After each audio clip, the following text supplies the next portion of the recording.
বৃষ্টিপাত কমে যাওয়ায় বন্যা পরিস্থিতির উন্নতি হতে শুরু করেছে পার্বত্য চট্টগ্রাম সহ বিভিন্ন এলাকায়। তবে এখনও পানিবন্দী লাখ লাখ মানুষ। সড়ক, উপসড়ক, ঘরবাড়ি ও ফসলি জমি তলিয়ে অবর্ণনীয় দুর্ভোগে পড়েছে এসব এলাকার মানুষ।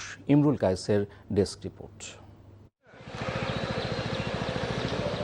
চারিদিকে পানি দেখে মনেই হতে পারে বিস্তীর্ণ জলরাশির মাঝে ছোট ছোট দ্বীপ। চট্টগ্রামের ৬টি উপজেলার বন্যা পরিস্থিতি ভয়াবহ রূপ নিয়েছে। ফলে দক্ষিণ ও উত্তর চট্টগ্রামে ৭.৫ লাখ মানুষ পানিবন্দী হয়ে পড়েছে। ঘরবাড়িতে পানি ঢুকে যাওয়ায় অবর্ণনীয় দুর্ভোগে পড়েছে এসব এলাকার মানুষ। আমরা বাড়ি ঘরে তো থাকি না পারে, ফাট পালং ফ্রিজ একবারে সম্পূর্ণ কিছু বেগিন আর নষ্ট। এখন আমাদের ওখানে প্রায় 80% ঘর কি মানে ওই কাঁচা ঘর সব পড়ে গেছে। তার দুয়ার রান্না করিও তো হানি পারি, দুয়ার রান্না করিও হানি পারি বাজি চুলা তুলুর দগে বেগিন আর অনেক কষ্ট আছে আর বাসির দে বাজি। জেলার এখন পর্যন্ত ৬৭০টি আশ্রয় কেন্দ্র খোলা হয়েছে। এসব আশ্রয় কেন্দ্রে আশ্রিতদের দেয়া হচ্ছে শুকনো খাবার। বান্দরবনে ধীরগতিতে পানি কমলেও ভারী বৃষ্টিতে মুহূর্তেই প্লাবিত এলাকাগুলোতে পানি বেড়ে যায়। জেলার সঙ্গে সারা দেশের সড়ক যোগাযোগ এখনও স্বাভাবিক হয়নি। গতকালকে পানি কমে গেছিল, এরপরে ঘন্টা ২ ঘন্টা পরে আবার রাত থেকে আবার পানি আস্তে আস্তে বৃদ্ধি পেয়েছে। পানি উঠছে, আমাদের অনেক কষ্ট হইতেছে, না পাচ্ছি আমরা খাওয়ার পানি, না পাচ্ছি আমরা কোনো। দীঘিনালা ছাড়া খাগড়াছড়ি জেলার বন্যা পরিস্থিতির উন্নতি হয়েছে। নিম্নাঞ্চল থেকে পানি নামছে, তবে দীঘিনালার সাথে রাঙামাটির লংগদু উপজেলার সড়ক যোগাযোগ এখনো বন্ধ রয়েছে। এখানে প্রায় 50 কিলোমিটার মতো পানিবন্দী এবং বিপুল পরিমাণে ফসলি জমি এখানে পানি নিচে তলায় গেছে। বন্যার কারণে আমাদের ঘর বাড়ির নিচে, আমরা নিচের বাড়িতে হয়ে অন্য এক বাড়িতে অবস্থান করতেছি। এদিকে রাঙামাটি জেলায় নতুন করে কোথাও পাহাড় ধসের ঘটনা না ঘটলেও ভারী বর্ষণ ও পাহাড়ি ঢলে বাঘাইছড়ির মারিশা এলাকায় প্রধান সড়কের বড় একটি অংশ ধসে পড়েছে। ফলে বাঘাইছড়ির সাথে খাগড়াছড়ির সড়ক যোগাযোগ সম্পূর্ণ বিচ্ছিন্ন রয়েছে। কক্সবাজারের বন্যা পরিস্থিতির উন্নতি হলেও এখনও পানিবন্দী লাখো মানুষ। তলিয়ে আছে বিভিন্ন রাস্তাঘাট ও ফসলি জমি। টেকনাফের সঙ্গে যোগাযোগ বন্ধ রয়েছে সেন্ট মার্টিন দ্বীপের। আমাদের এখন জলবদ্ধতার কারণে বারলিয়া নগর থেকে মেইন রোড আসাটা এমন যে সমস্যা হয়ে গেছে। কারণে আর ডুবি গিয়ে আর বাড়িতে আনতে পারি আর আশ্রয় কেন্দ্র থাকি গই।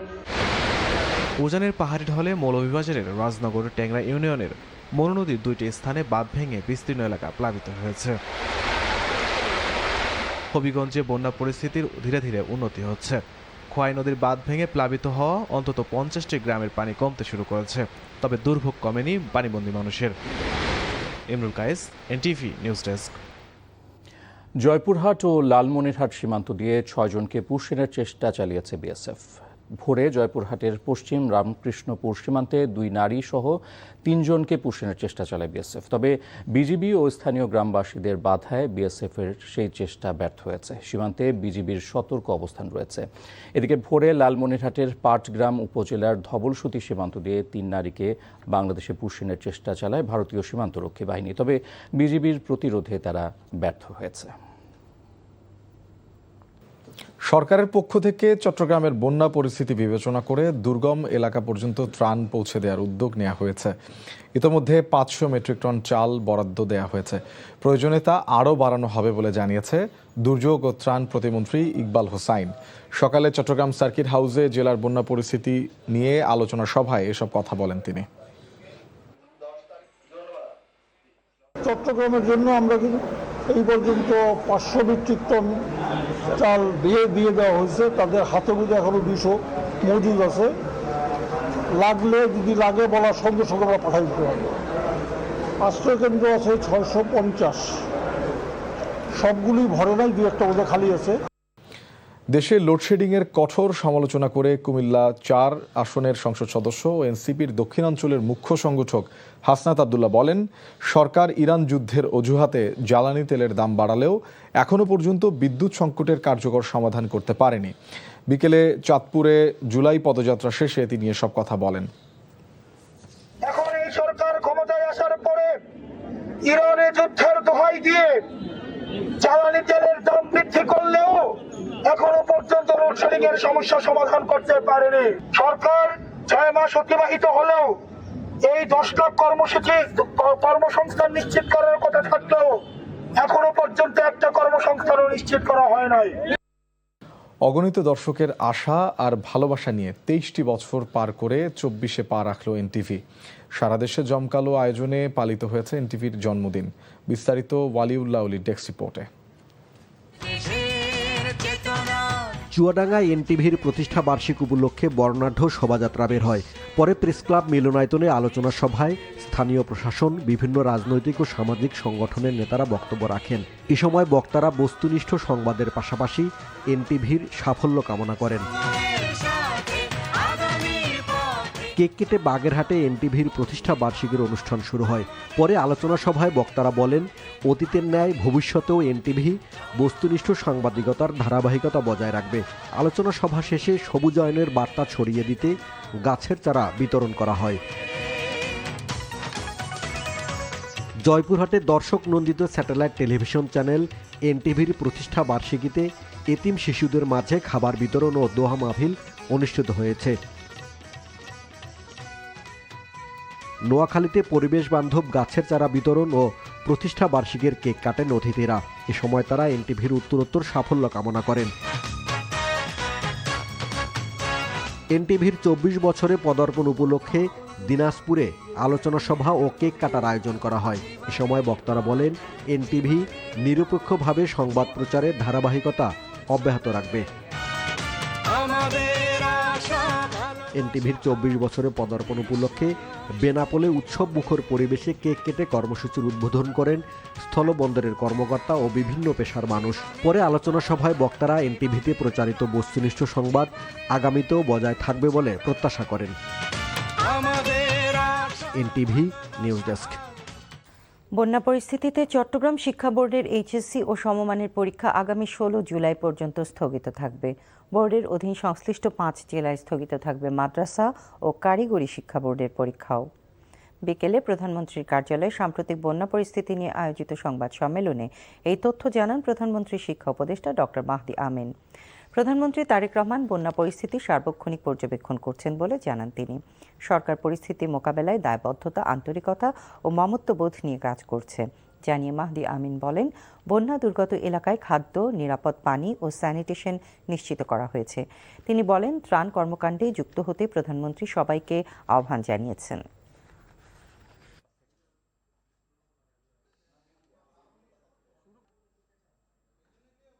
ইতিমধ্যে চট্টগ্রাম বিভাগের সংশ্লিষ্ট জেলাগুলোতে এইচএসসি পরীক্ষা বন্ধ করা হয়েছে।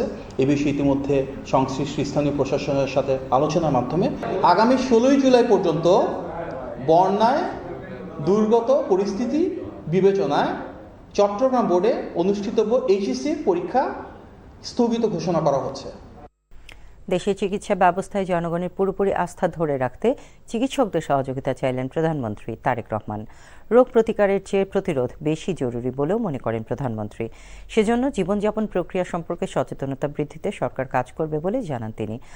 ঢাকা মেডিকেল কলেজের 81তম প্রতিষ্ঠা বার্ষিকীতে যোগ দিয়ে তিনি এসব কথা বলেন। রিপোর্ট করছেন জাহেদ রহমান। শনিবার ঢাকা মেডিকেল কলেজের 81তম প্রতিষ্ঠা বার্ষিকীতে যোগ দেন প্রধানমন্ত্রী তারেক রহমান। কলেজ ক্যাম্পাসে শহীদ মিলন চত্বরে পায়রা ও বেলুন উড়িয়ে অনুষ্ঠানে উদ্বোধন করেন প্রধানমন্ত্রী। পরে সেখানে গাছের চারা রোপণ করেন প্রধানমন্ত্রী। এ সময় সরকার প্রধানের পাশে ছিলেন তার সহধর্মিণী ডাক্তার জুবাইদা রহমান। মাননীয় প্রধানমন্ত্রী জনাব ডিএমসি অডিটোরিয়ামে বাংলাদেশের স্বাস্থ্য ব্যবস্থার আধুনিকায়নে মত বিনিময়ে অংশ নেন প্রধানমন্ত্রী। ঢাকা মেডিকেল কলেজের সাবেক শিক্ষার্থী ও প্রধানমন্ত্রীর সহধর্মিণী ডাক্তার জুবাইদা রহমান বলেন, চিকিৎসা বিজ্ঞান জ্ঞান হলেও এই পেশার ভিত্তি মানবিকতা। চিকিৎসা বিজ্ঞানের অগ্রযাত্রা যতই প্রযুক্তি নির্ভর হোক না কেন, তার কেন্দ্রবিন্দুতে সবসময় মানুষই থাকবে। এ সময় প্রধানমন্ত্রী তারেক রহমান জুলাই গণঅভ্যুত্থানে আহতদের চিকিৎসায় ঢাকা মেডিকেল কলেজের ভূমিকার প্রশংসা করে সংশ্লিষ্টদের প্রতি কৃতজ্ঞতা প্রকাশ করেন। জুলাই আন্দোলনে কিভাবে ঢাকা মেডিকেল কলেজে প্রত্যেকটি চিকিৎসক, প্রত্যেক কর্মকর্তা কর্মচারী কিভাবে সেই আন্দোলনের সাথে ওতপ্রোতভাবে জড়িয়ে গিয়েছিলেন, কিভাবে সেদিন আহত শহীদ মানুষগুলোর পাশে তারা দাঁড়িয়েছিলেন, চিকিৎসা দিয়েছিলেন। স্বাস্থ্য সেবা নিয়ে সরকারের পরিকল্পনার কথা তুলে ধরেন প্রধানমন্ত্রী। 5 ইয়ার্সের মধ্যে আমরা এটা জিডিপি টোটাল বাজেটের আমরা হেলথ খাতে বরাদ্দ 5% নিয়ে যেটা আমাদের পরিকল্পনা আছে। শুধু বাজেট এই বছর যে বাজেট আমরা বেশি রেখেছি শুধু তাই নয়, বাজেট বৃদ্ধির সাথে সাথে বাজেট যেরকম বাড়িয়েছি, একই সাথে সরকার এটার সাথে সাথে সরকার বিভিন্ন চিকিৎসা সামগ্রী কয়েকটি ক্ষেত্রে বেশ ব্যয় কমানোর চেষ্টা করেছে। আমরা একই সঙ্গে সরকারি পর্যায়ে আরো 25,000 মিডওয়াইফ নিয়োগের পরিকল্পনা নিয়েছি, যাতে করে দেশের প্রতিটি ইউনিয়ন, উপজেলা এবং হাসপাতাল পর্যায়ে নিরাপদ মাতৃত্ব এবং দক্ষ প্রসব সেবা এবং নবজাতকের মানসম্মত পরিচর্যা নিশ্চিত এবং নিরাপদ করা যায়। রোগ প্রতিকারের চেয়ে জীবনযাপন প্রক্রিয়া সচেতনতা বৃদ্ধি করা গেলে রোগ নিরাময় সহজ বলেও জানান তারেক রহমান।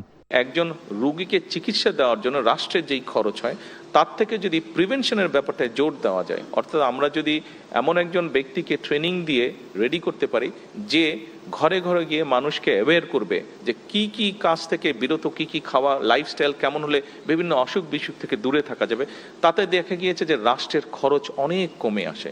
হাসপাতালগুলোকে পরিচ্ছন্ন রাখতে চিকিৎসকদের সহযোগিতাও চান প্রধানমন্ত্রী তারেক রহমান। Zahid Rahman, NTV news, Dhaka. পাকিস্তান ভাঙার দায় নিতে চাননি বলে বিচ্ছিন্নতাবাদী তকমা লাগার ভয়ে স্বাধীনতার ঘোষণা দিতে অস্বীকার করেছিলেন শেখ মুজিবুর রহমান। ঢাকায় রাওয়া ক্লাব আয়োজিত এক আলোচনা অনুষ্ঠানে এমন মন্তব্য করেছেন জাতীয় সংসদের স্পিকার হাফিজউদ্দিন আহমেদ বীর বিক্রম। তিনি বলেন, বিজয়ের পর ক্ষমতাসীনরা প্রচার করে আসছিল ৭ই মার্চের একটা ভাষণেই দেশ স্বাধীন হয়ে গেছে, অথচ শহীদ জিয়ার ঘোষণাতেই মুক্তিযোদ্ধারা উদ্দীপ্ত হয়েছিলেন। নজরানা চৌধুরীর রিপোর্ট। ইস্টবেঙ্গল রেজিমেন্ট, ইতিহাস, ঐতিহ্য এবং বাংলাদেশের অভ্যুদয় শীর্ষক এক আলোচনা অনুষ্ঠানের আয়োজন করে অবসরপ্রাপ্ত সামরিক কর্মকর্তাদের সংগঠন রাওয়া। শনিবার রাওয়া কনভেনশন হলে অনুষ্ঠিত এই আলোচনায় প্রধান অতিথির বক্তব্যে জাতীয় সংসদের স্পিকার হাফিজউদ্দিন আহমেদ বলেন, ইস্টবেঙ্গল রেজিমেন্ট না থাকলে মুক্তিযুদ্ধে এত দ্রুত জয়লাভ করা যেত না। যখন ক্র্যাকডাউন করলো পাকিস্তান আর্মি 25শে মার্চ, প্রথম প্রধানমন্ত্রী তাজউদ্দিন সাহেব, আওয়ামী লীগের সাধারণ সম্পাদক, তিনি শেখ মুজিবুর রহমানের কাছে গিয়েছেন, গিয়ে বলেছেন যে দেশের মানুষ স্বাধীনতা চায়, এখনো সময় আছে, আপনি স্বাধীনতা ঘোষণা করুন। শেখ মুজিবুর রহমান সাহেব বললেন যে না, আমি বিচ্ছিন্নতাবাদী হতে পারি না, পাকিস্তান ভাঙাতে আমার কোনো অবদান থাকুক এটি আমি চাই না, সুতরাং স্বাধীনতা ঘোষণা আমি দেব না। এই সময় স্বাধীনতার ঘোষণা দিয়েছেন মেজর জিয়াউর রহমান। এটি হলো প্রকৃত সত্য। আলোচনা অনুষ্ঠানে যোগ দেয়া মুক্তিযুদ্ধ বিষয়ক মন্ত্রী বলেন, স্বাধীনতার অর্ধ শতাব্দী পর দেশের উন্নয়ন ত্বরান্বিত করতে জাতিকে ঐক্যবদ্ধ থাকতে হবে বলেও উল্লেখ করেন তিনি। যারা ৭১-এ মুক্তিযুদ্ধের বিপক্ষ হয়ে দাঁড়িয়েছিলেন, জাতির সামনে তাদেরকে ক্ষমা চাইতে হবে।